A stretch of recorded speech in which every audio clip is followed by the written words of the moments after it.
यहां पर जिस गीता के का अनुश्रवण हम सब ने किया और जिस हेतु जिस स्थान पर एकत्र हैं, अगर हम सब के मन में गीता के प्रति ये भाव है और पूज्य संतों की उपस्थिति है, तो मैं कह सकता हूं कि हमारे धर्म शास्त्रों में कहा गया है कि 3 वस्तुएं ऐसी हैं जो दुर्लभ हैं और संयोग से मिलती हैं। कौन सी 3 वस्तुएं? पहला, मनुष्य का जन्म। यदि आप अनेक प्रकार के बैक्टीरिया से लेके जीव जंतु पशु पक्षी देख लें तो करोड़ों अरबों के ऊपर एक मनुष्य का जन्म मिलता है। फिर मनुष्य का जन्म मिल जाए तो मोक्ष या आध्यात्म की तरफ प्रवृत्ति कहीं लाखों में किसी एक की होती है, और यदि वह भी हो जाए तो सज्जन स्वामी साधु पुरुषों का संसर्ग बड़े सौभाग्य से मिलता है। तो हमारे यहां कहा गया, त्रयः दुर्लभा प्राप्नोति मनुष्यत्वम मुमुक्षत्वम सज्जना नाम संगति। और आज संयोग से आप देखें कि यह संयोग है कि आज तीनों ही चीजें यहां पर उपस्थित हैं, तीनों का सुखद संयोग बन रहा है। और दिन वैकुंठ एकादशी का है, और यह भी एक संयोग मानिए कि गीता को एटर्नल वॉइस कहा जाता है, यानी एक सनातन शाश्वत शब्द है जो सदा सर्वदा से मनुष्य को प्रेरणा देता रहा है। और आज संयोग से 23 दिसंबर है। शायद आप में से कुछ लोगों को पता हो या अधिकांश लोगों को न ध्यान हो, आज ही के दिन 23 दिसंबर 1947 को ट्रांजिस्टर का पहला आविष्कार अमेरिका की बेल लेबोरेटरी में हुआ था, यानी जिससे हम सब सुनते हैं वो उपकरण भी संयोग से आज ही के दिन बना। अब एक और संयोग कि हम यहां जिस अभियान के निमित्त आए हैं, 17 वर्षों से 2007 से गीता का यह अभियान चल रहा है। जिस निष्ठा से, जिस समर्पण से और जितने व्यापक रूप से यह अभियान स्वामी जी के मार्गदर्शन में चल रहा है, इसका मुझे आभास उतना नहीं था, मैंने सिर्फ सुना था।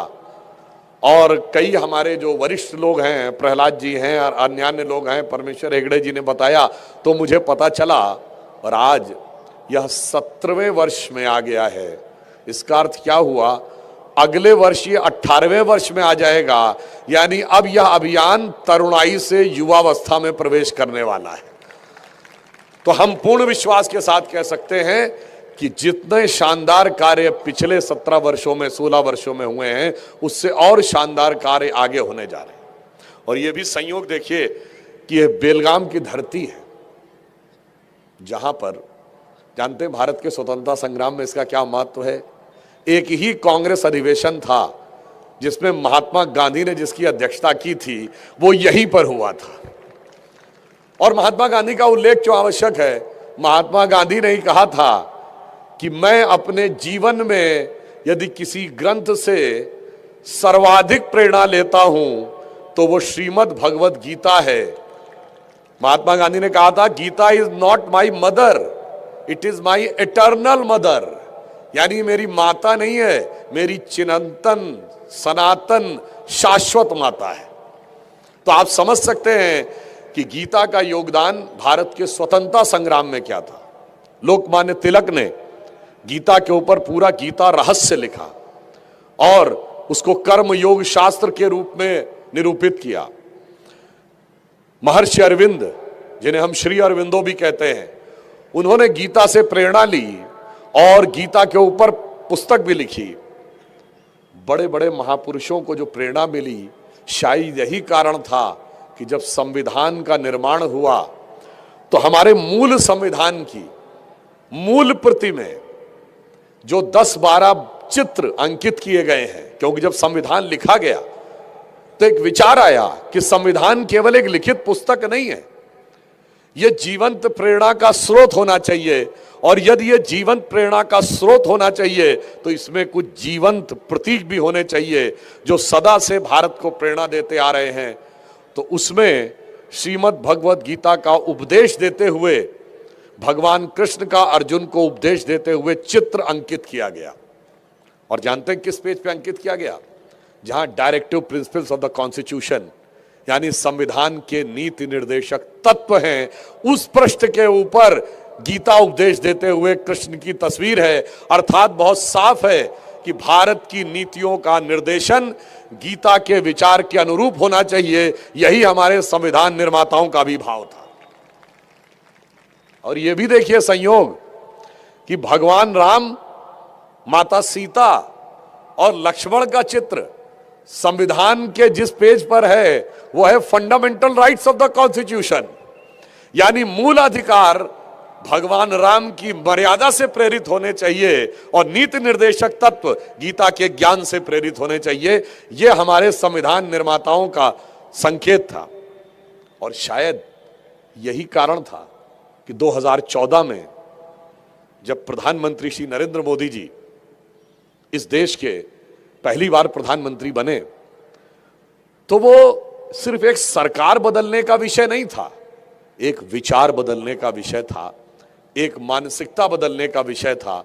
इसीलिए आपको यदि याद हो तो 2014 में जब वो अपनी पहली अमेरिका यात्रा पे गए थे, तो उन्होंने तत्कालीन अमेरिकी राष्ट्रपति बैरक ओबामा को क्या भेंट किया था? श्रीमद् भगवत गीता भेंट की थी। अर्थात उन्होंने वह प्रतीक जो लोकमान्य तिलक से लेके, महात्मा गांधी से लेके, श्री अरविंदो से लेके संविधान निर्माताओं तक प्रेरणा देता था, वो प्रेरणा का स्रोत उन्होंने भारत के प्रतीक के रूप में स्थापित किया। कुछ लोगों को उस पर आपत्ति हुई होगी, मैं उस विषय पे नहीं जाना चाहता, क्योंकि वो अपने ही पूर्वज नेताओं के विषय विचार पढ़ लेते तो आपत्ति नहीं होती। मगर अमेरिकी राष्ट्रपति को देने के पीछे एक और भी निहित संकेत है, क्योंकि आपको पता है कि अमेरिका दुनिया का सबसे ताकतवर देश है। अमेरिका की ताकत की शुरुआत कब हुई? सेकेंड वर्ल्ड वॉर जब शुरू हुआ तो लड़ाई थी ब्रिटिश एम्पायर और जर्मन एम्पायर के बीच में, यानी विश्व में सत्ता का केंद्र यूरोप था। सेकेंड वर्ल्ड वॉर खत्म हुआ तो सत्ता का केंद्र अमेरिका हो गया यूरोप की जगह। क्यों हो गया? क्योंकि अमेरिका ने सेकेंड वर्ल्ड वॉर खत्म होते होते एटम बम का आविष्कार कर लिया। और एटम बम का आविष्कार 16 जुलाई 1945 को हुआ, और जिस वैज्ञानिक ने एटम बम का आविष्कार किया था उसका नाम था रॉबर्ट ओपेनहाइमर। और जब 16 जुलाई 1945 को दुनिया का पहला सक्सेसफुल परमाणु विस्फोट, जिसे ट्रिनिटी कहते थे, अमेरिका में हुआ, तो उस रॉबर्ट ओपेनहाइमर के मुंह से सहसा निकला कि इसे मुझे देखकर श्रीमद् भगवत गीता का वो भगवान कृष्ण का वाक्य याद आता है कि यदि सृजन मैं हूं तो काल भी मैं ही हूं। यानी वो कहीं ना कहीं बता रहे थे कि आपकी ताकत का स्रोत भी जहां से आता है, उसके प्रेरणा के स्रोत भी इसी श्रीमद् भगवत गीता में निहित है। और ऐसा ही नहीं था कि वो रॉबर्ट ओपेनहाइमर ने ऐसे ही बोल दिया था। उसने गीता पढ़ने के लिए 1933 से में संस्कृत सीखा था और उसके उपरांत गीता को पढ़ा था। और फिर आप ये समझिए कि गीता में इतनी प्रेरणा क्यों है। उसका कारण जानते क्या है? हमारे यहां 3 ग्रंथ माने गए जिन्हें प्रस्थानत्रयी कहा जाता है, यानी ब्रह्मसूत्र, उपनिषद और श्रीमद् भगवत गीता। प्रस्थानत्रयी मतलब जो मुक्ति की तरफ मार्ग प्रशस्त करें, that is the trio for departure of soul. अब अगर आप देखें तो गीता क्या है? समस्त उपनिषदों का सार जो है वो गीता में है। जो प्रसिद्ध श्लोक है आप सबको पता होगा, सर्वोपनिषदो गावो दोग्धा गोपाल नंदना पार्थो वत्स सुधी भोक्ता गीता दुग्धामृतम महत। यानी समस्त उपनिषदें गाय हैं, भगवान कृष्ण उसको दुहने वाले ग्वाले हैं। मगर गाय से जब दूध निकाला जाता भारतीय परंपरा में, तो ये मशीन लगा के नहीं निकाला जाता है। वत्स यानी बछड़ा, गाय का बच्चा उसके साथ होता है, क्योंकि हम मानते हैं उस दूध के पे पहला अधिकार उसका है अपनी मां के दूध के ऊपर। तो वो बछड़े अर्जुन हैं जो माध्यम बने, और फिर जो दूध निकला वो अमृत है जिसको सभी संत जन जिसका पालन करते हैं। अब इसी श्लोक का गहरा अर्थ समझिए। भगवान कृष्ण ने इसमें गीता को दुग्ध ही क्यों कहा? वो शहद भी कह सकते थे, वो किसी फल का रस भी कह सकते थे, वो नेक्टर भी कह सकते थे, दुग्ध ही क्यों? कारण जानते क्या है? उन्होंने दुग्ध वो चीज है जिसके अंदर एक अंतर्निहित शक्ति है जिसे आपको प्रयत्न के द्वारा प्रकट करना पड़ता है। जैसे आप शहद लेंगे तो उसके अंदर कोई चेंज नहीं आता है, आप किसी फल का रस निकाल लेंगे तो उसमें कोई चेंज नहीं आता है। परंतु दुग्ध क्या होता है? भगवान कृष्ण निष्काम कर्म के प्रतीक है ना। और वो कैसे प्राप्त होता है? दूध को यदि आप पानी में मिला दें तो हमारा मन दुग्ध की तरह है और संसार पानी की तरह है, तुरंत दूध पानी में मिलके व्यर्थ हो जाता है, नष्ट हो जाता है। परंतु दूध की आंतरिक शक्ति क्या है? दूध को जब आप स्थिर करते हैं तो वो दही बनता है, कर्ड। और जब उसको मथते हैं दही को तो उसमें से क्या निकलता है? मक्खन, नवनीत, बटर। अब उस मक्खन को पानी में डाल दीजिए, डिसॉल्व नहीं होता है। इसका अर्थ क्या हुआ कि वो संदेश दे रहे थे कि हमारा मन उस दूध की तरह है, पहले अपनी इंद्रियों को स्थिर करो, मन को शांत करो, स्थिर होने दो, दही के समान सेटल होने दो, उसके बाद उसका मंथन करो, फिर मन का जो स्वरूप निकल कर आएगा वो निष्काम कर्म का प्रतीक होगा। इसीलिए भगवान कृष्ण को मक्खन सर्वाधिक प्रिय है। हमारे यहाँ जो जो बातें कही गई हैं, कोई भी बातें ऐसे नहीं है कि कहानी है, कोई ऐसे ही कह दी गई है, हर चीज के पीछे गहरा अर्थ है। और इसीलिए आपने एक बात मार्क की कि युद्ध में भगवान कृष्ण स्वयं भाग नहीं लेते, वो सिर्फ सारथी बन के रहते हैं। क्यों? अगर निष्काम कर्म का प्रतीक रहना है तो आपकी आत्मा को किस रूप में रहना है? साक्षी, चेता, केवलो निर्गुणश, यानी कैवल्य है, निर्गुण है और साक्षी है। अर्थात युद्ध के बीच में खड़े होकर भी मैं उसमें भागीदार नहीं हूं, तभी तो निष्काम कर्म आएगा। तो वो मक्खन की स्थिति तब होगी कि मैं पानी के बीच में भी पानी से मिला हुआ नहीं हूं, मेरा अलग अस्तित्व है। इसीलिए भगवान कृष्ण दुग्ध के रूप में गीता का उपदेश देते हैं और फिर निष्काम कर्म के रूप में युद्ध में खड़े होकर युद्ध में धर्म और सत्य की विजय का मार्ग प्रशस्त करते हैं। तो भगवान कृष्ण के एक एक कार्य, एक एक कृत्य का बहुत गहरा दार्शनिक अर्थ है, जो मैं मानता हूं आज के बच्चों को भी समझने की बहुत आवश्यकता है। और देखिए, गीता में जो और संदेश है वो कितने गहरे और गूढ़ संदेश हैं जो कभी हमारे ध्यान में नहीं आते। देखिए, आदरणीय प्रहलाद जोशी जी यहाँ हैं, अभी हम सब ने 10वें अध्याय का उवाच किया, उसमें प्रहलाद जी का भी नाम है। भगवान कृष्ण कहते हैं ना, प्रहलादाश्यामि दैत्यानाम। वैसे उससे अलग मत दीजिएगा, बहुत ही भद्र पुरुष हैं और हमारी पार्टी के बड़े वरिष्ठ नेता हैं। कहने का तात्पर्य यह है कि वो कहते हैं कि दैत्यों में भी मैं प्रहलाद हूं। अर्थात अगर अपना या पराया का भेद हमारे भगवान नहीं करते, अगर सत्कर्म के ऊपर कोई चलता है तो हम ये नहीं कहते सिर्फ हमारे यहां रहोगे तो मुक्ति पाओगे, हमारे यहां रहोगे तो स्वर्ग जाओगे, हमारे यहां रहोगे तो वैकुंठ जाओगे। जो कहीं भी भगवान की भक्ति करता है, भगवान उसको जाकर गले ही नहीं लगाते हैं, उसके लिए अवतार लेने को भी खड़े हो जाते हैं। यह संदेश हमें यहां पर देता है।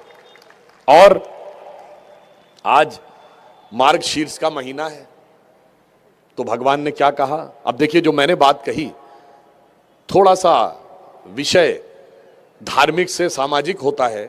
बताइए, इतनी उदारता जिस ग्रंथ में हो, उसको सेक्युलरिज्म को दूसरा सिखाएगा कि विरोधी के साथ कैसा बर्ताव करना चाहिए।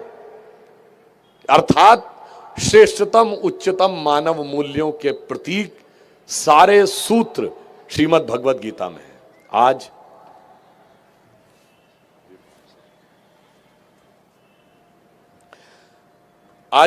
जो महीना है वो हमारे हिंदू पंचांग के अनुसार मार्गशीर्ष का महीना है।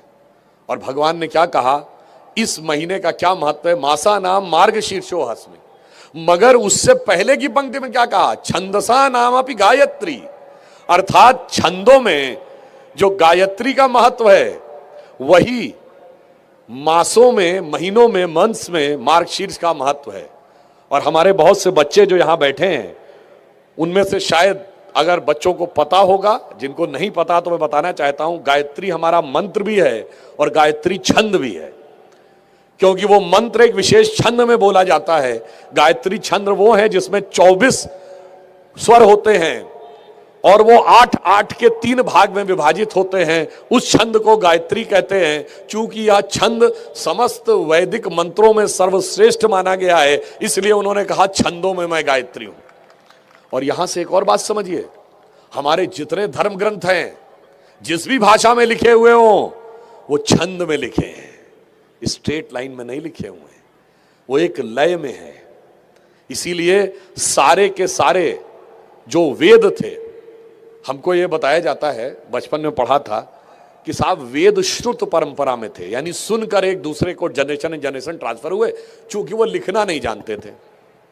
अब ये बताइए, अगर कोई ये कहे कि जिन लोगों ने नक्षत्रों की गणना कर ली, पूरे ब्रह्मांड और सौरमंडल की गणना कर ली, वो लिखना नहीं जानते थे।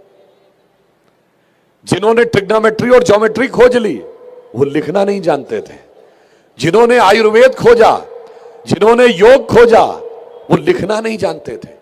जिन्होंने परमाणु का डायमीटर से लेके ब्रह्मांड की आयु तक कैलकुलेट कर ली, वो लिखना नहीं जानते थे। यदि कोई ये व्यक्ति कहे तो इसका अर्थ होता है कि वो, मतलब मैं कहूं अज्ञानी नहीं, मूर्ख नहीं, इसे तो पागलपन की सीमा तक कहा जाएगा कि कोई कहे कि इतना बड़ा ज्ञान जिनके पास था वो लिखना नहीं जानते थे। इस संदर्भ में मैं कोट करना चाहता हूं जर्मनी के एक बहुत बड़े फिलोसोफर ऑर्थर शोपेनहावर, जिसने उपनिषदों का संस्कृत में अनुवाद किया। उसने ये कहा था कि उपनिषदों का जो सार है ये मैंने समझ लिया, ये मेरे जीवन का सार है और यही मेरी मृत्यु का सार भी होगा।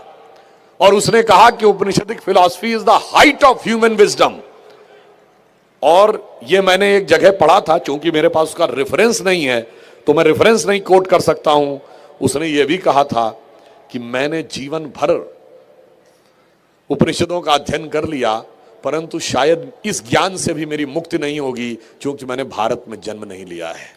जब भारत में जन्म लूंगा तो इसी ज्ञान से मेरी मुक्ति होगी। वो ज्ञान देने वाले लिखना नहीं जानते थे।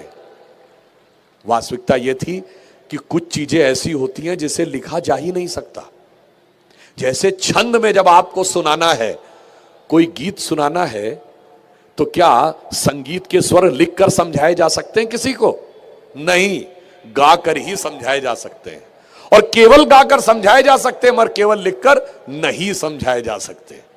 और हमारे यहां सारे वैदिक मंत्र छंदों में थे। वहां से लेकर जो भजन लिखे गए वो छंदों में लिखे गए। रामचरितमानस की चौपाइयां लिखी गई, वो छंदों में लिखी गई। क्योंकि छंद एक ध्वनि है, एक वाइब्रेशन है, और वाइब्रेशन को लिखा नहीं जा सकता, सिर्फ अनुभव किया जा सकता है। इसलिए हमारे यहां श्रुत परंपरा थी, यानी एक वाइब्रेशन से दूसरे वाइब्रेशन की तरफ जाइए, तब आपको वह बात समझ में आती थी। और इसलिए मैं कहना चाहता हूं, इस वाइब्रेशन ने सिर्फ प्रेरणा हमको नहीं दी है, इस वाइब्रेशन ने यह भी प्रेरणा दी है विश्व के बड़े से बड़े लोगों को। मैं बताना चाहता हूं, बहुत से लोगों के मन में यह एक फीलिंग आती है कि भाई हमारी जो संस्कृति है, हम खामखा में उसके बारे में गर्व करने लगते हैं। तो मैं याद दिलाना चाहता हूं, जिन बच्चों ने साइंस पढ़ी होगी, या हम सब में जितने साइंस पढ़ी होगी, तो परमाणु का जो एटॉमिक स्ट्रक्चर है उसमें नील्स बोर का मॉडल है। डेनमार्क का साइंटिस्ट था नील्स बोर, और नील्स बोर ने अपनी किताब में लिखा है कि ज्ञान के लिए मैं उपनिषदों की तरफ देखता था। यह नोबेल प्राइज विनर है फिजिक्स का। इरविन श्रोडिंगर ने, जिसने श्रोडिंगर वेव इक्वेशन दी, उसने अपनी किताब लिखी व्हाट इज लाइफ, और उसमें पूरा एक चैप्टर उपनिषदों के ऊपर लिखा है। तो हम इसलिए कह सकते हैं कि प्रेरणा का यह स्रोत विश्व के बड़े से बड़े वैज्ञानिकों को प्रेरणा देता रहा। और यहां पर मैं गर्व से एक बात कहना चाहता हूं, विनम्रता से भी कहना चाहता हूं, दुनिया में कोई दूसरा ग्रंथ बताइए, कोई दूसरे धार्मिक ग्रंथ बताइए जिनसे वैज्ञानिकों ने प्रेरणा ली हो, एक नहीं एक दर्जन। और वो वैज्ञानिक वो हो जो उस धर्म को न मानने वाले हों। न इरविन श्रोडिंगर हिंदू थे, न नील्स बोर हिंदू थे, न वर्नर हाइजेनबर्ग हिंदू थे, न रॉबर्ट ओपेनहाइमर हिंदू थे। और उससे बड़ी बात क्या है, उनसे यह भी ना कहा गया हो कि हमारे धर्म में शामिल हो जाओ।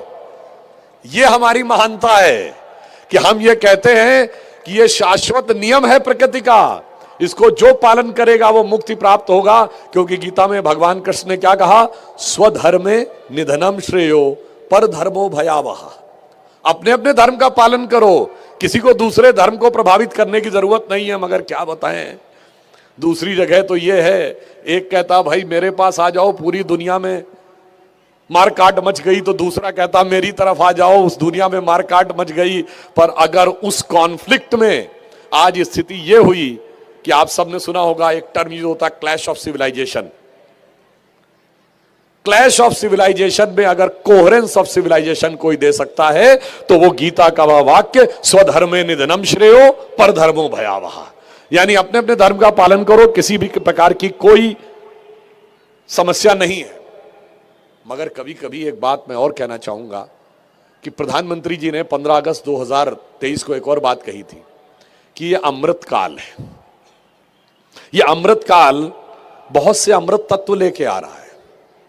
जैसे इस बार की जो बैकुंठ एकादशी है, ये एक मामले में थोड़ी अनोखी है ना, क्योंकि हमने अभी बताया कि महात्मा गांधी जी गीता को माता कहते थे और सनातन माता कहते थे। हमारे लिए गीता भी माता है, गायत्री भी माता है, गंगा भी माता है, भारत भी माता है, प्रकृति भी माता है और धरती भी माता है।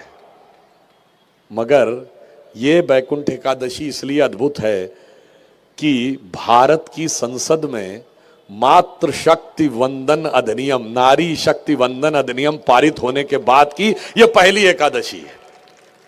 और इतना ही नहीं, हम चांद के अछूते कोने साउथ पोल को छूने वाले दुनिया के पहले देश बन गए हैं और उसका नाम भी पॉइंट शिव शक्ति रखा है। अर्थात शक्ति के चांद की ऊंचाई तक पहुंचने के बाद की यह पहली एक बैकुंठ एकादशी है। और एक मामले में आखिरी है, अंतिम है। कैसे?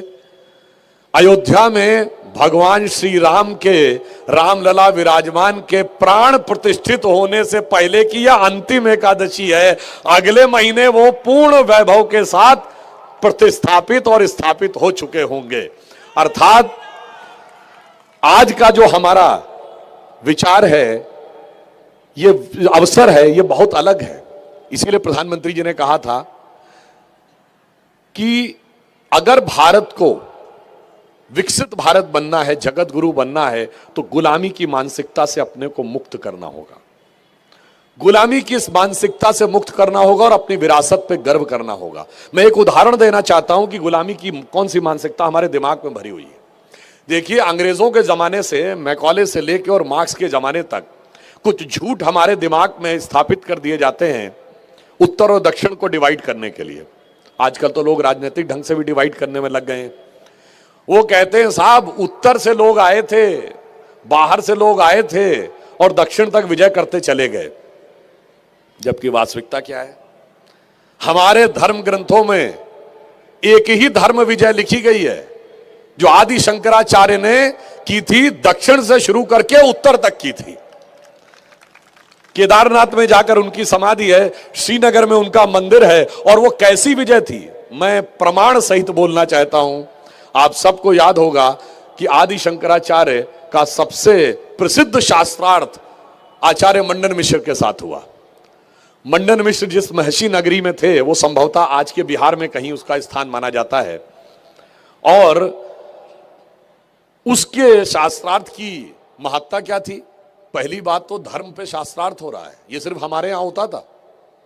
बाकी जगह धर्म पे तर्क करने का कोई स्कोप नहीं है। जो कह दिया गया सुन लो, अगर नहीं मानोगे तो नरक में जाओगे, और दूसरा कहता नहीं मानोगे तो सरतन से जुदा हो जाएगा। मगर हमारे यहां कहा गया आओ शास्त्रार्थ करो, एक पक्ष आप बोलिए, एक द्वैत बोलेगा, एक अद्वैत बोलेगा, विशिष्टाद्वैत बोलेगा, एक पक्ष आचार्य शंकर का है, तो एक निम्बारकाचार्य का है, तो एक मध्वाचार्य का है, एक रामानुजाचार्य का है। सब बैठिए, डिस्कस करिए और दुनिया में कोई उदाहरण बताइए जब दो पुरुषों के बीच में धर्म के तत्व पर डिस्कशन हो रहा हो तो उसके जज बनने का अधिकार किसी स्त्री को हो। उस शास्त्रार्थ की न्यायाधीश कौन थी? आचार्य मंडन मिश्र की पत्नी उभय भारती। और उनकी निष्पक्षता का प्रमाण क्या है? आपको पता उस शास्त्रार्थ की क्या शर्त थी कि अगर मंडन मिश्र जीत जाएंगे तो आचार्य शंकर आदि शंकराचार्य अपना मत त्याग देंगे और मंडन मिश्र के शिष्य बन जाएंगे और विवाहित हो जाएंगे। यदि शंकराचार्य जीत जाएंगे तो मंडन मिश्र ब्रह्मचारी बनकर शिष्य हो जाएंगे शंकराचार्य के। यानी उनकी पत्नी को पता था कि यदि मेरे पति शास्त्रार्थ हारे तो मैं अपने पति को भी खो दूंगी, मगर फिर भी उभय भारती ने अपने पति को पराजित डिक्लेयर किया। यह न्याय प्रियता का प्रतीक है। और आपको पता है, जो लोग कहते हैं संस्कृत तो ऐसी भाषा थी, आम जनता से कोई लेना देना नहीं था, ये तो केवल विशिष्ट और अभिजात्य वर्ग की भाषा थी। जब शंकराचार्य महर्षि में जाते हैं तो वहां पे कुछ महिलाएं कुएं से पानी भर रही हैं, तो वो उनसे पूछते हैं कि ये मुझे आचार्य मंडन मिश्र का घर कहाँ मिलेगा? तो वो कहती हैं कि जिस घर के बाहर आपको, ये जिस गली पे बाहर लगे कि जहां सफाई करने वाला कोई व्यक्ति उपनिषदों के गूढ़ मंत्रों की सहज व्याख्या करता हुआ नजर आ जाए, समझिए इसी गली में कहीं मंडन मिश्र का घर है। और जब उस गली में जाइएगा तो जिस घर के ऊपर बैठे हुए तोता और मैना क्या बोल रहे हो? वैदिक मंत्रों का सस्वर पाठ करते हुए ये बोल रहे हो कि वेद स्वतः प्रमाणित हैं या इन्हें परतः प्रमाणित है, यानी प्रमाणित करने की आवश्यकता है। ये आवाज पक्षियों के मुंह से जिस घर पे, जिस तोता और मैना के मुंह से, यानी पैरट के मुंह से जिस घर पे सुनाई पड़े, बस समझ जाइएगा यही उनका घर है। वो संस्कृत का श्लोक है कि स्वतः प्रमाणम परतः प्रमाणम चीरांगना यत्रो गिरो गिरंती द्वारस्य धीरांतर सन्निरुद्ध जानीय तद मंडन मिश्र धामम। और उसके बाद जब मंडन मिश्र पराजित हुए तो इसी कर्नाटक की धरती पर यह मान्यता है कि श्रृंगेरी का जो मठ बना उसके पहले शंकराचार्य आचार्य सुरेश्वराचार्य के रूप में मंडन मिश्र ही यहां आए थे और शंकराचार्य के शिष्य बन के आए। तो मेरे भाई, धर्म विजय तो दक्षिण से उत्तर की तरफ हुई है। यह लिखित भी है, प्रमाणित भी है, स्थापित भी है। मगर जो स्थापित है उसको उल्टा समझाना है और सबको आपस में लड़ाने की व्यवस्था करनी है। इसीलिए यदि भारत को इस कालखंड में सबसे ऊंचाई पर पहुंचाना है तो अब हमारे मन में बहुत स्पष्ट होना चाहिए कि भारत एक महान भारत बनने की तरफ आगे बढ़ रहा है। इसको आप कंफर्म मान लीजिए। अंत में मैं सिर्फ यह कहना चाहूंगा कि आज जब हम इस कार्यक्रम में आकर एकत्र हैं, भारत एक नया स्वरूप लेकर उभर रहा है। सिर्फ सांस्कृतिक गौरव के साथ नहीं, हम दुनिया की 5वीं बड़ी अर्थव्यवस्था बन गए, हम चौथे बड़े स्टॉक एक्सचेंज बन गए, तीसरे बड़े ऑटोमोबाइल के मैन्युफैक्चरर बन गए, दूसरे बड़े मोबाइल के मैन्युफैक्चरर बन गए और हमारा इंफ्रास्ट्रक्चर में इन्वेस्टमेंट नंबर 1 है। हमारा फॉरेन एक्सचेंज रिजर्व 600 बिलियन पे पहुंच गया है। G20 देशों में हम सबसे अधिक तेज गति से विकास करते हुए 7.8% की गति के साथ आगे आकर खड़े हो गए हैं। इसलिए प्रकृति पूरे संकेत दे रही है कि भारत की उदय का समय आ गया। तो जो गीता का में भगवान कृष्ण ने कहा था अर्जुन से, क्षुद्रम हृदय दौर्यवल्यम त्यक्त्वोत्तिष्ठ परंतप। अब हम सबका दायित्व है कि अपने मन की शंका दुर्बलता को छोड़कर खड़े हो जाएं और भारत के उत्थान के मार्ग में सहभागी बने। जिसे हम यह भी कहना चाहेंगे कि मन में किसी प्रकार का संशय न रहे, पर कभी कभी संशय आ जाता है। भगवान कृष्ण ने गीता का पूरा उपदेश दे दिया था, फिर भी अर्जुन का संशय समाप्त हो गया था क्या? नहीं। अर्जुन ने कहा महाराज वो सब तो ठीक है, मगर इतने बड़े बड़े लोगों से जीतूंगा कैसे? तो फिर भगवान ने विराट रूप दिखाया था और फिर कहा था देखो ये तय है, तुम्हें सिंहासन पर बैठना है, बाकियों को भूमि पे रहना है। तो अर्जुन ने कहा महाराज जब तय है तो फिर किस बात का रक्तपात करना, आप पलक झपकाइए, मैं सिंहासन में बैठा हूंगा, बाकी भूमि पे पड़े होंगे। तो भगवान ने कहा तय तो है, मगर मिलेगा कर्म के सिद्धांत के अनुसार ही। तो उसी प्रकार हमारा भविष्य तय तो है, हमें बस सही कर्म करना है। और अंत में एक बात मैं और कह दूं, भगवान कृष्ण ने अपने जीवन में एक चीज और भी दिखाई है। गीता का उपदेश देने के बाद अगर उन्होंने कहा कर्म का सिद्धांत है, तो उसका अनुपालन किस सीमा तक करके दिखाया। भगवान कृष्ण ने अपना शरीर कैसे छोड़ा था, जहां महाभारत का अंत हुआ था, वो युधिष्ठिर के राज्याभिषेक से नहीं, यादवी वंश के नाश से नहीं, द्वारिका समाप्त होने से नहीं। भगवान कृष्ण लेटे थे और एक बहेलिये ने तीर मार दिया था और जिसकी वजह से उनकी मृत्यु हुई। वो कैसे हुई थी? गांधारी का श्राप था। तो भगवान ने दिखाया कि यदि सही कार्य के लिए भी मुझे कोई ऐसा कार्य करना पड़ा, तो कर्म के सिद्धांत के अनुसार उसका प्रतिफल मैं सहन करने को तैयार हूं। अर्थात महाभारत दिखाता है कि ये आसुरी शक्तियों पर दैवी शक्तियों की विजय का प्रतीक नहीं था, एक स्त्री के सतीत्व की विजय ईश्वर के ईश्वरत्व के ऊपर उसका प्रतीक था। तो अंत में सिर्फ मैं कहना चाहता हूं, सब कुछ तय है। हम दुनिया के अब सबसे बड़े देश हो गए आबादी के हिसाब से, biggest nation in terms of population and youngest nation in terms of population, और oldest nation in terms of civilization. तो हमारा एक गौरवशाली अतीत है और स्वर्णिम भविष्य है। तो मैं सिर्फ कहूंगा, गौरवशाली था भूत, यानी भूतकाल, पास्ट, गौरवशाली था भूत, भविष्यत भी महान है अगर संभालें आप उसे जो वर्तमान है। और बस संभालना कैसे है, मैं स्वामी जी के प्रति निवेदन करते हुए कहता हूं, भारत मां अंगड़ाई लेती, भारत मां अंगड़ाई लेती, सुप्त चेतना जाग रही, ऋषि मुनियों की देव धरा फिर अपना रूप संवार रही। धन्यवाद।